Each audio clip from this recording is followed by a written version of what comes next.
Se ha convocado una bolsa de empleo para auxiliares administrativos en el SEPE, que es una buena oportunidad en apariencia, pero ahora vamos a saber si esto es así o no.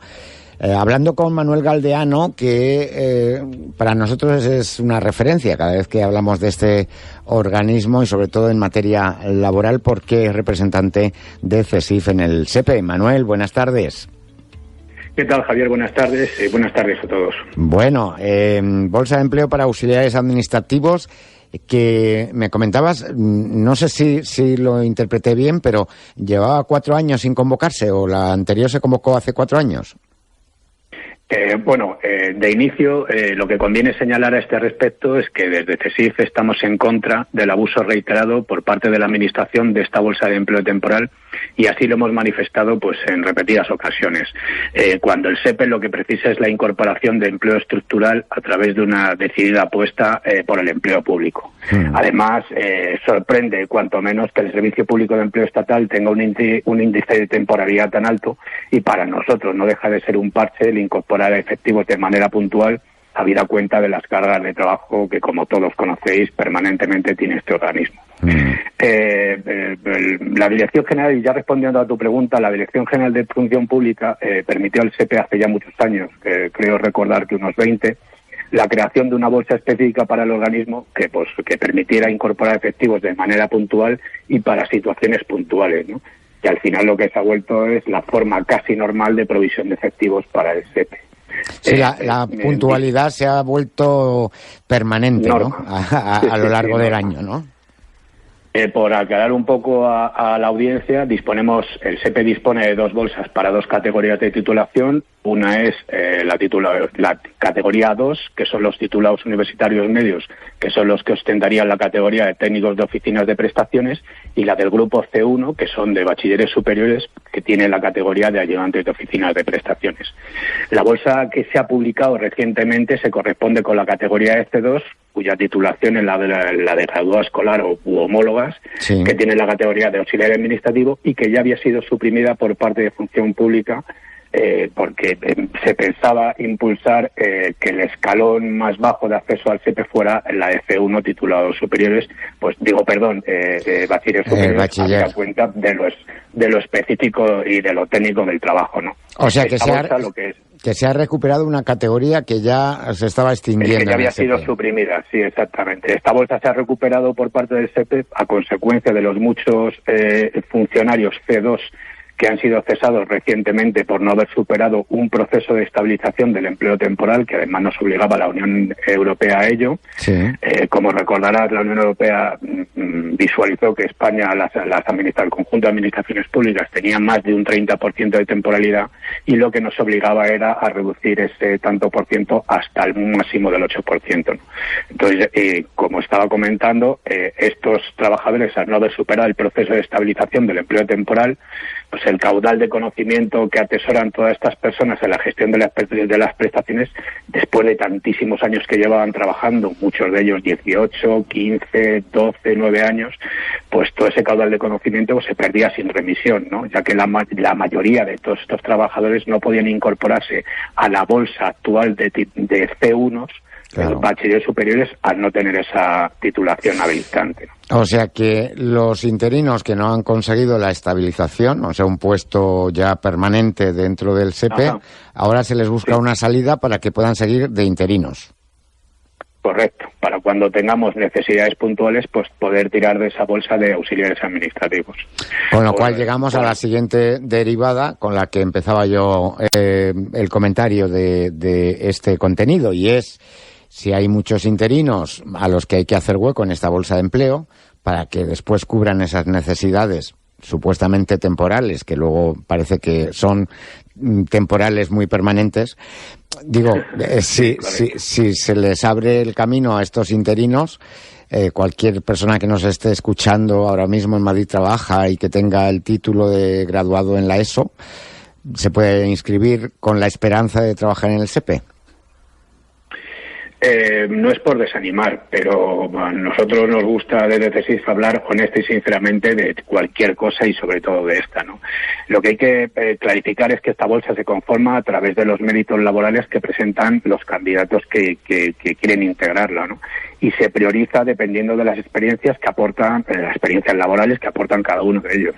Evidentemente no se puntúa de igual modo el haber trabajado en el propio SEPE o en un escalón más abajo si lo han hecho en cualquier administración pública que haber trabajado en la empresa privada. Respondiendo ya a la pregunta que has hecho al principio sobre si tienen posibilidad o no, es evidente que los candidatos de la bolsa que no hayan trabajado en el SEPE van a tener francamente complicado el incorporarse de manera temporal al organismo. Eso es un hecho. Ya. Bueno, de hecho, ¿cuántas personas se pueden presentar por la experiencia que tenéis de convocatorias anteriores? Pues como ya te he comentado antes, Función Pública nos obliga a renovar la bolsa, creo que es recordar que es cada 4 años, tiene una caducidad esa bolsa de empleo temporal, entonces tenemos que abrir los plazos de la bolsa, creo que llevamos con esta 2 años y medio, independientemente de esta nueva publicación de la bolsa F2, y entonces la tenemos que renovar, insisto, cada 4 años. Entonces la cuestión es que habida cuenta de cómo está el empleo en este país y la altísima rotación y la altísima temporalidad que hay, por mucho que se hable de los fijos discontinuos que no parecen desempleados, pues se presenta muchísima gente a esta bolsa. Por ejemplo, en el caso de Madrid, quiero recordar que fueron como unas 35.000 personas las que se presentaron al conjunto. Solo en Madrid, me refiero, en Barcelona fueron muchos más, me refiero, la bolsa la tenemos provincializada. Sí. Una bolsa, cuando se nos asigna, por ejemplo, por parte de Función Pública, un cupo de trabajadores tanto de C1 como de A2 de autorizaciones de incorporación, pues luego la Subdirección General de Recursos del organismo lo que hace es priorizar determinados conjuntos de plazas a las provincias pues que tengan más necesidades por cualquier circunstancia, bien sea por puntas de trabajo o bien sea por la gravísima carencia de efectivos que tenemos. Entonces, como te comentaba, en Madrid fueron, la última vez que renovamos la bolsa, fueron como unos 35.000 y en provincias como Barcelona fueron muchos más, ¿no? Entonces, claro, como tenemos un altísimo número de trabajadores, de funcionarios interinos que han trabajado con nosotros, pues esa gente está en las bolsas, evidentemente. Y están los primeros, que claro. Tienen, que están los primeros, entonces, insisto, no vamos a decir que sea imposible, pero que la gente que pretende incorporarse de manera temporal al organismo, solicitando la incorporación en la bolsa, pues lo va a tener muy complicado si no ha tenido experiencia con nosotros, claro. Bueno, por otro lado, la bolsa no hay que pasar exámenes, solamente es el concurso de méritos. Quiero decir que al final lo único que se puede perder es tiempo en la solicitud, en recopilar toda la documentación que te exijan, ¿no? Sí, en principio lo que se hace es autorizar a la administración a consultar la vida laboral de cada una de las personas que van a incorporar si quieren incorporar a la bolsa, y luego pues lo que entienda cada una de las personas, cada uno de los candidatos, de aportar como certificados de empresa, etcétera, al objeto de que se les valore pues toda su experiencia laboral. Pues digamos, examen de incorporación no hay ninguno. Claro, por eso digo que siempre por eso también el número sea más alto, porque al final, aunque haya escasas posibilidades, digamos que tampoco se pierde gran cosa por inscribirse, ¿no?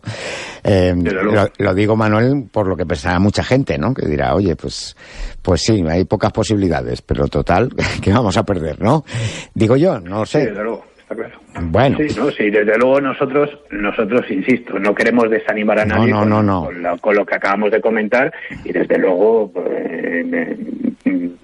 que está muy bien que la gente, eche este tipo de solicitudes. Lo que sí nos gusta es manifestar con claridad cómo se conforma una bolsa y cuáles son las posibilidades, porque además Función Pública tampoco nos autoriza a incorporar 1.000 personas, por ejemplo, en el caso de Madrid, ¿no? Claro. Entonces, insisto que nos autoriza un número muy pequeño de incorporaciones en relación a las carencias y a las cargas de trabajo que tenemos, y la lista pues llega hasta donde llega en lo que tiene que ver con los funcionarios interinos que ya han trabajado con nosotros, claro. Y luego que está clara una cosa, Manuel, y es que el trabajo de auxiliar administrativo o de administrativo dentro del SEPE tiene unas peculiaridades que no tiene esa misma categoría laboral ni en una empresa privada ni en otros ámbitos de la administración, porque aquí estamos hablando de que hay que tener un conocimiento específico sobre las prestaciones que se derivan de las ayudas del SEPE, ¿no? Sí, lo que hay que también cabe señalar en este sentido que la única categoría del organismo que tiene la competencia en la gestión y reconocimiento de las prestaciones es lo que hemos comentado antes, sí, el grupo A2, técnico de oficina de prestaciones. Titulados universitarios. Titulados universitarios, antiguamente eran los titulados medios, porque luego por encima está la categoría A1, que son los titulados superiores, pero bueno, prácticamente todos los grupo A2 son titulados superiores. Y el personal administrativo y auxiliar administrativo pues son los de apoyo administrativo precisamente, pero en el caso del SEPE lo que se produce es que como no hay incorporación, no ya suficientes, que no hay prácticamente incorporación de técnicos A2, lo que hace la administración es incorporar solamente C2 y C1, con lo que al final esta tarea prestaciones, específica, ¿no?, es la de la gestión de las prestaciones, no ya la gestión, sino el reconocimiento del derecho económico, es el que al final lo acaba haciendo un auxiliar o un administrativo. En la mayoría de los casos son los auxiliares administrativos los que están sacando el trabajo delante del organismo, y eso es algo que evidentemente denunciamos desde CSIC, porque es, al final lo que está produciendo con esto es el subempleo. Claro, desde luego que sí, y que les haga más barato a la administración, ¿no? Sin ninguna duda. En nuestra opinión, casi había que darles un premio al conjunto de gestores que han pasado por el organismo, porque sacar el conjunto de las prestaciones adelante solamente a base del esfuerzo y del sacrificio de gente, de muchísimas personas que no tenían por qué hacer este trabajo, pues al final lo que hace, como bien has comentado, es permitir un ahorro a la administración al no incorporar una categoría que tiene más retribución que los auxiliares y los administrativos. Claro. Bueno, pues Manuel Galdeano, representante de CSIF en el SEPE, muchas gracias como siempre por atendernos.